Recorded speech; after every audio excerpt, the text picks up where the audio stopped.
Hi, everyone. It's me, Miss Jenny, your favorite children's librarian. Thanks for joining me for the weekly read.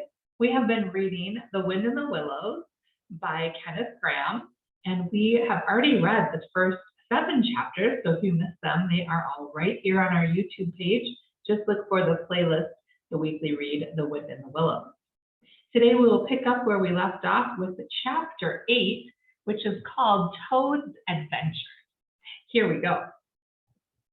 When Toad found himself immured in a dank and noisome dungeon and knew that all the grim darkness of the medieval fortress lay between him and the outer world of sunshine and well-metalled high roads where he had lately been so happy, disporting himself as if he had brought up every road in England, he flung himself at full length on the floor and shed bitter tears and abandoned himself to dark despair. "This is the end of everything," he said. "At least it is the end of the career of Toad, which is the same thing. The popular and handsome Toad. Oh, the rich and hospitable Toad, the Toad so free and careless and debonair. How can I hope to ever be set at large again?" he said, "who have been imprisoned so justly for stealing so handsome a motor car in such an audacious manner, and for such lurid and imaginative cheats bestowed upon such a number of fat red-faced policemen." Here his sobs choked him. "Stupid animal that I was," he said. "Now I must languish in this dungeon till people who were proud to say they knew me have forgotten the very name of Toad. Oh, wise old badger," he said. "Oh, clever, intelligent rat, and sensible mole, what sound judgment, what a knowledge of men and matters you possess. Oh, unhappy and forsaken Toad." With lamentations such as these, he passed his days and nights for several weeks, refusing his meals or immediate light refreshment. So the grim and ancient gaoler, knowing that Toad's pockets were well lined, frequently pointed out that many comforts, and indeed luxuries, could be by arrangement be sent in, at a price, from outside. Now, the gaoler had a daughter, a pleasant wench and a good-hearted, who assisted her father in the lighter duties of this post. She was particularly fond of animals, and besides her canary, whose cage hung on a nail on the massive wall of the keep by day, to the great annoyance of prisoners who relished for an after-dinner nap, and was shrouded in an antimacassar on the parlor table at night, she kept several piebald mice and a restless revolving squirrel. This kind-hearted girl, pitying the misery of Toad, said to her father one day, "Father, I can't bear to see that poor beast so unhappy and getting so thin. You let me have the managing of him. You know how fond of animals I am. I'll make him eat from my hand and sit up and do all sorts of things." Her father replied that she could do what she liked with him. He was tired of Toad, and his sulks and his airs and his meanness. So that day she went on her errand of mercy and knocked at the door of Toad's cell. "Now cheer up, Toad," she said coaxingly on entering, "and sit up and dry your eyes and be a sensible animal, and do try to eat a bit of dinner. See, I've brought you some of mine hot from the oven." It was bubble and squeak between 2 plates, and its fragrance filled the narrow cell. The penetrating smell of cabbage reached the nose of Toad as he lay prostrate in his misery on the floor, and gave the idea for a moment that perhaps life was not such a blank and desperate thing as he had imagined. But still he wailed and kicked his legs and refused to be comforted.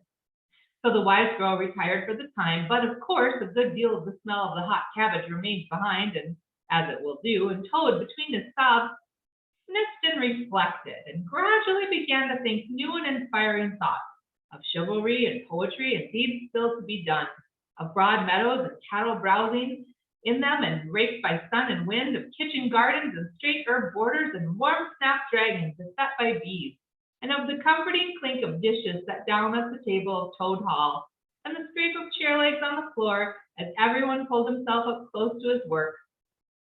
The air of the narrow cell took a rosy tinge. He began to think of his friends and how they would surely be able to do something, of lawyers and how they would have enjoyed his case, and what a goose he had been not to get in a few. And at lastly, he thought of his own great cleverness and resource and all that he was capable of, if only he gave his great mind to it, and the cure was almost complete.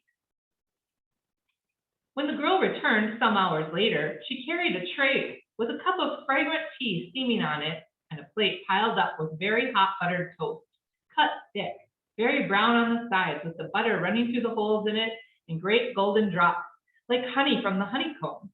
The smell of that buttered toast simply talked to Toad, and with no uncertain voice, talked of warm kitchens, of breakfast on frosty mornings, of cozy parlor firesides on winter evenings when one's ramble was over, and slippered feet were cropped on the fender, of the purring of contented cats and the twitter of sleepy canaries.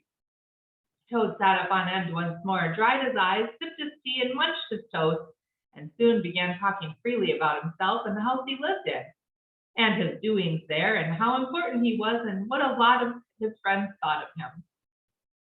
The Gaoler's daughter saw that the topic was doing him as much good as the tea, as indeed it was, and encouraged him to go on. "Tell me about Toad Hall," she said. "It sounds delightful." "Toad Hall," said the Toad proudly, "is an eligible, self-contained gentleman's residence, very unique, dating in the front and part from the 14th century, but replete with every modern convenience, up-to-date sanitation, 5 minutes from the church, post office, and golf link. Suitable for—" "Bless the animal," said the girl, laughing. "I don't want to take it. Tell me something real about it. But first wait till I fetch you some more tea and toast." She tripped away and presently returned with a fresh trayful, and Toad, pitching into the toast with avidity, his spirits quite restored to their usual level, told her about the boathouse and the fish pond and the old walled kitchen garden, and about the pigsties and the stables and the pigeon house and the hen house, and about the dairy and the wash house and the china cupboards and the linen presses, she liked that bit especially, and about the banqueting hall and the fun they had there when the other animals were gathered round the table, and Toad was at his best. He's singing songs and telling stories, carrying on generally.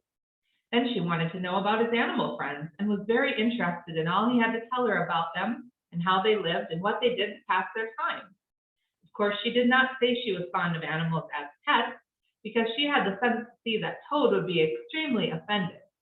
When she said good night, having filled his water jug and shaken up his straw for him, Toad was very much the same sanguine, self-satisfied animal that he had been of old. He sang a little song or two, of the sort he used to sing at his dinner parties, and curled himself up in the straw, and had an excellent night's rest and the pleasantest of dreams. They had many interesting talks together after that, as the dreary days went on, and the Gaoler's daughter grew very sorry for Toad, and thought it a great shame that a poor little animal should be locked up in prison for what seemed to her a very trivial offense. Toad, of course, in his vanity, thought that her interest in him proceeded from a growing tenderness, and he could not help half regretting that the social gulf between them was so very wide, for she was a comely lass, and evidently admired him very much. One morning, the girl was very thoughtful and answered at random, and did not seem to be paying proper attention to his witty sayings and sparkling comments. "Toad," she said presently, "just listen, please. I have an aunt who is a washerwoman." There," said Toad graciously and affably. "Never mind, think no more about it. I have several aunts who ought to be washerwomen." "Do be quiet a minute, Toad," said the girl. "You talk too much. That's your chief fault, and I'm trying to think, and you hurt my head. As I said, I have an aunt who is a washerwoman. She does the washing for all the prisoners in this castle. We try to keep any paying business of that sort in the family, you understand. She takes out the washing on Monday morning and brings it in on Friday evening. This is a Thursday. Now this is what occurs to me. You're very rich, at least you're always telling me so, and she's very poor. A few pounds wouldn't make any difference to you, and it would mean a lot to her. Now, I think if she were properly approached, squared, I believe is the word you animals use, you could come to some arrangement by which she would let you have her dress and bonnet and so on, and you could escape from the castle as the official washerwoman. You're very alike in many respects, particularly about the figure." "We're not," said Toad in a huff. "I have a very elegant figure for what I am." "So has my aunt," replied the girl, "for what she is. But have it your own way. You horrid, proud, ungrateful animal, when I'm sorry for you and trying to help you." Yes, that's all right. Thank you, and very much indeed," said the Toad hurriedly. "But look here, you wouldn't surely have Mr. Toad of Toad Hall going about the country disguised as a washerwoman." "Then you can stop here as Toad," replied the girl with as much spirit. "I suppose you want to go off in a coach and four." Honest Toad was always ready to admit himself in the wrong. "You are a good, kind, clever girl," he said, "and I am indeed a proud and stupid toad. Introduce me to your worthy aunt, if you will be so kind, and I have no doubt that the excellent lady and I will be able to arrange terms satisfactory to both parties." Next evening, the girl ushered her aunt into Toad's cell, bearing this week's washing pinned up in a towel. The old lady had been prepared beforehand for the interview, and the sight of certain gold sovereigns that Toad had thoughtfully placed on the table in full view practically completed the manner and left little further to discuss. In return for his cash, Toad received a cotton print gown, an apron, a shawl, and a rusty black bonnet, the only stipulation the old lady made being that she should be gagged and bound and dumped in the corner. By this not very convincing artifice, she explained, aided by a picturesque fiction which she could supply herself, she hoped to retain her situation, in spite of the suspicious appearance of things. Toad was delighted with the suggestion. It would enable him to leave the prison in some style, and with his reputation for being a desperate and dangerous fellow untarnished, and he readily helped the Yeller's daughter make her aunt appear as much as possible the victim of circumstances over which she had no control.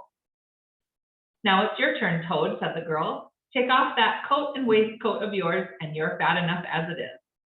Shaking with laughter, she proceeded to hook and eye him into the cotton print gown, arranged the shawl with a professional fold, and tied the strings of the rusty bonnet under his chin. "You're the very image of her," she giggled, "only I'm sure you never looked half so respectable in all your life before. Now goodbye, Toad, and good luck. Go straight down the way you came up, and if anyone says anything to you, as they probably will, being but men, you can chaff it back a bit, of course, but remember you're a widow woman, quite alone in the world, with character to lose." With a quaking heart, but a firm footstep as he could command, Toad set forth proudly and cautiously on what seemed to be a most harebrained and hazardous undertaking. But he was soon agreeably surprised to find how easy everything was made for him, a little humbled at the thought that both his popularity and the sex that it seemed to inspire were really another's. The washerwoman's squat figure in its familiar cotton print seemed a passport for every barred door and grim gateway. Even when he hesitated, uncertain as to the right turning to take, he found himself helped out of his difficulty by the warder at the next gate, anxious to be off to his tea, summoning him to come along sharp and not keep him waiting there all night. The chaff and the humorous sallies to which he was subjected, and to which, of course, he had to provide prompt and effective reply, formed indeed his chief danger, for Toad was an animal with a strong sense of his own dignity, and the chaff was mostly, he thought, poor and clumsy, and the humor of the sallies entirely lacking. However, he kept his temper, though with great difficulty, suited his retorts to his company and his supposed character, and did his best not to overstep the limits of good taste. It seemed hours before he crossed the last courtyard, rejected the pressing invitations from the last guard room, and dodged the outspread arms of the last warder, pleading with simulated passion for just one farewell embrace. But at last he heard the wicket gate in the great outer door click behind him, and felt the fresh air of the outer world upon his anxious brow, and knew that he was free. Busy with the early success of his daring exploit, he walked quickly toward the lights of the town, not knowing in the least what he should do next, only quite certain of one thing, that he must remove himself as quickly as possible from the neighborhood where the lady was forced to represent was so well known and so popular a character. As he walked along considering, his attention was caught by some red and green lights a little way off, to one side of the town, and the sound of the puffing and snorting of engines and the banging of shunted trucks fell on his ear. "Aha," he thought, "what this is a piece of luck. A railway station is the thing I want most in the whole world at this moment, and what's more, I needn't go through the town to get it, and shan't have to support this humiliating character by repartees which, though thoroughly effective, do not assist one's sense of self-respect." He made his way to the station accordingly, consulted a timetable, and found that a train, bound more or less in the direction of his home, was due to start in half an hour. "More luck," said Toad, his spirits rising rapidly, and off he went to the booking office to buy his ticket. He gave the name of the station that he knew to be the nearest to the village in which Toad Hall was the principal feature, and mechanically put his fingers, in search of necessary money, where his waistcoat pocket should have been. But here the cotton gown, which had nobly stood by him so far, and he had basely forgotten, intervened and frustrated his efforts. In a sort of nightmare, he struggled with the strange, uncanny thing that seemed to hold his hand, turn all muscular strivings to water, and laugh at him all the time, while other travelers, forming up in a line behind, waited with impatience, making suggestions of more or less value and comments of more or less stringency and point. At last, somehow, he never rightfully understood how, he burst the barriers, attained the goal, and arrived where all the waistcoat pockets had eternally situated, and found not only no money, but no pocket to hold it, and no waistcoat to hold the pocket.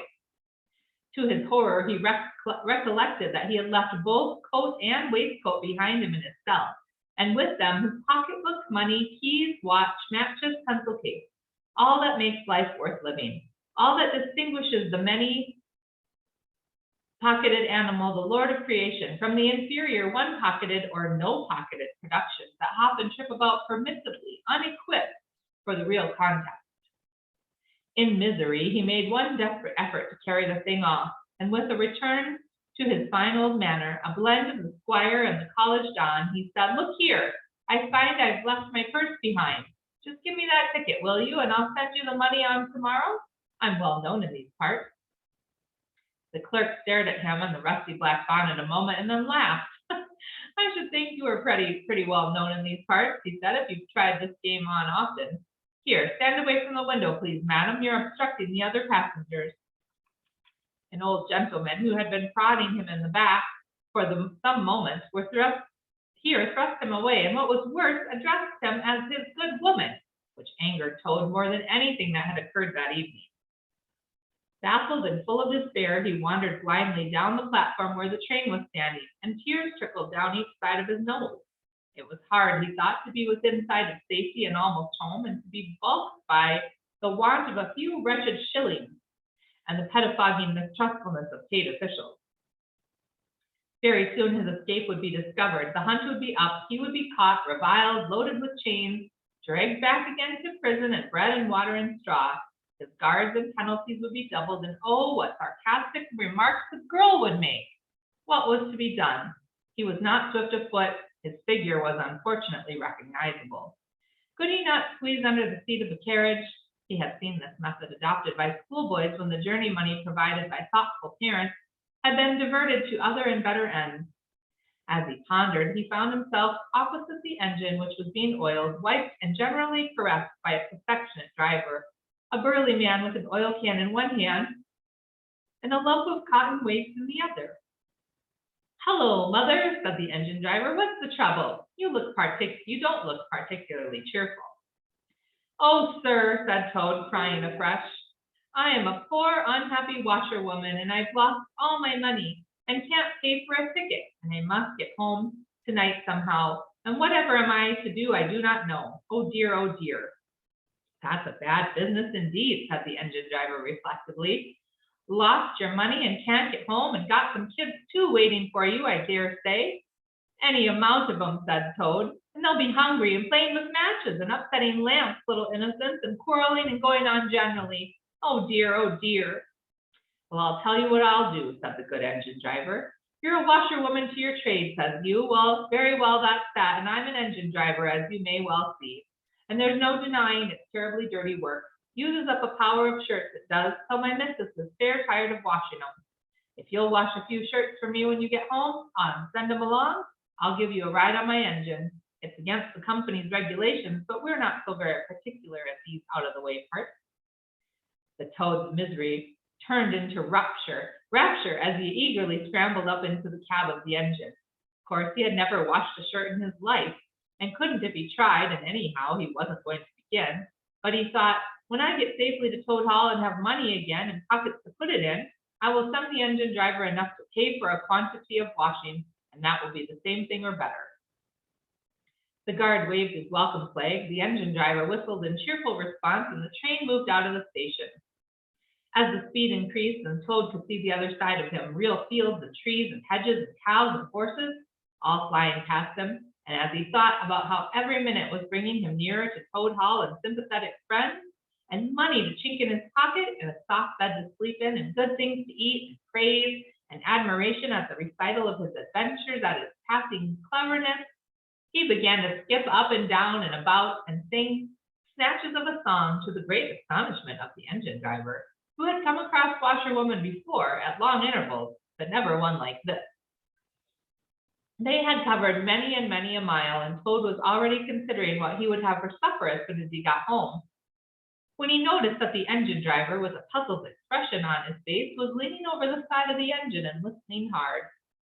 Then he saw him climb on the coals and gaze out over the top of the train, and then he returned and said to Toad, "It's very strange. We're the last train running in the direction tonight, yet I could be sworn that I heard another following us." Toad ceased his frivolous antics at once. He became grave and depressed, and a dull pain in the lower part of his spine, communicating itself to his legs, made him want to sit down and try desperately not to think of all the possibilities. By this time, the moon was shining brightly, and the engine driver, steadying himself on the coal, could command a view of the line behind them for a long distance. Presently, he called out, "I can see it clearly now. It is an engine on our rails, coming along at a great pace. It looks as if we're being pursued." The miserable Toad, crouching in the coal dust, tried hard to think of something to do, with dismal want of success. "They're gaining on us fast," said the engine driver, "and the engine is crowded with the queerest lot of people. Men like ancient boarders, waving halberds, police in their helmets, waving truncheon, and shabbily dressed men in top hats, obvious and unmistakable plainclothes detectives even at this distance, waving revolvers and walking sticks, all waving and all shouting the same thing: 'Stop! Stop! Stop!'" And Toad fell on his knees among the coals, and raising his clasped paws in supplication, cried, "Save me! Only save me, dear kind Mr. Engine Driver, and I will confess everything. I am not the simple washerwoman I seem to be. I have no children waiting for me, innocent or otherwise. I am a Toad, the well-known and popular Mr. Toad, a landed proprietor, and I have just escaped, by my daring and cleverness, from a loathsome dungeon into which my enemies had flung me. And if those fellows on that engine recapture me, it will be chains and bread and water and straw and misery once more for poor, unhappy, innocent Toad." The engine driver looked down upon him sternly and said, "Now tell the truth. What were you put in prison for?" "It was nothing very much," said Toad, coloring deeply. "I only borrowed a motor car while the owners were at lunch. They had no need of it at the time. I didn't mean to steal it, really. But people, especially magistrates, take such harsh views of thoughtless and high-spirited action." The engine driver looked very grave and said, "I fear that you have been indeed a wicked Toad, and by rights I ought to give you up to offended justice. But you are evidently in sore trouble and distress, so I will not desert you. I don't hold with motor cars for one thing, and I don't hold with being ordered about by policemen when I'm on my own engine for another. And the sight of an animal in tears always makes me feel queer and soft-hearted. So cheer up, Toad. I'll do my best, and we may beat them yet." They piled on more coals, shoveling furiously. The furnace roared, the sparks flew, the engine leapt and swung, but still their pursuers slowly gained. The engine driver, with a sigh, wiped his brow with a handful of cotton waste and said, "I'm afraid it's no good, Toad. You see, they are running light, and they have the better engine. There's just one thing left for us to do, and it's your only chance, so attend very carefully to what I tell you. The short way ahead of us is a long tunnel, and on the other side of that, the line passes through a thick wood. Now, I will put on all the speed I can while we are running through the tunnel, but the other fellows will slow down a bit naturally, for fear of an accident. When we are through, I will shut off steam and put on brakes as hard as I can, and the moment it's safe to do so, you must jump and hide in the wood, and before they get through the tunnel and see you. And then I will go full speed ahead again, and they can chase me if they like, for as long as they like, and as far as they like. Now mind and be ready to jump when I tell you." They piled on more coals, and the train shot into the tunnel, and the engine rushed and roared and rattled, till at last they shot out the other end into fresh air, peaceful moonlight, and the wood lying dark and helpful upon either side of the line. The driver shut off steam and put on the brakes, and then Toad got down the steps, and as the train slowed down to almost a walking pace, he heard the driver call out, "Now, jump!" Toad jumped, rolled down a short embankment, picked himself up unhurt, scrambled into the wood, and hid. Peeping out, he saw the train speed up again and disappear with a great pace. Then out of the tunnel burst the pursuing engine, roaring and whistling, her motley crew waving their various weapons and shouting, "Stop! Stop! Stop!" When they were past, the toad had a hearty laugh, for the first time since he was thrown into prison. Peeping out, he saw his train get up to speed again and disappear at a great pace. Then out of the tunnel burst the pursuing engine, roaring and whistling. But as soon as he stopped laughing, he came to consider that it was now very late and dark and cold, and he was in an unknown wood with no money and no chance of supper, and still far from his friends and home, and the dead silence of everything after the roar and rattle of the train was something of a shock. He dared not leave the shelter of the trees, so he struck into the wood with the idea of leaving the railway as far behind as possible. After so many weeks within walls, he found the wood strange and unfriendly and inclined. He thought to make fun of him. Night jars, sounding their mechanical rattle, made him think that the wood was full of searching warders closing in on him. An owl, swooping noiselessly toward him, brushed his shoulder with its wing, making him jump with the horrid certainty that it was a hand. Then it flitted off moth-like, laughing its low ho ho ho, which Toad thought in a very poor taste. Once he met a fox who stopped, looked him up and down in a sarcastic sort of way, and said, "Hello, washerwoman. Half a pair of socks and a pillowcase short this week. Mind it doesn't occur to again." And he swaggered off, sniggering. Toad looked about for a stone to throw at him, but could not succeed in finding one, which vexed him more than anything. At last, cold, hungry, and tired out, he found the shelter of a hollow tree, where with branches and dead leaves he made himself as comfortable as bed as he could, and slept soundly till the morning. And that is where we will end today. We will pick up again next time with chapter 9, which is called Wayfarers All. Thanks, friends. Bye-bye.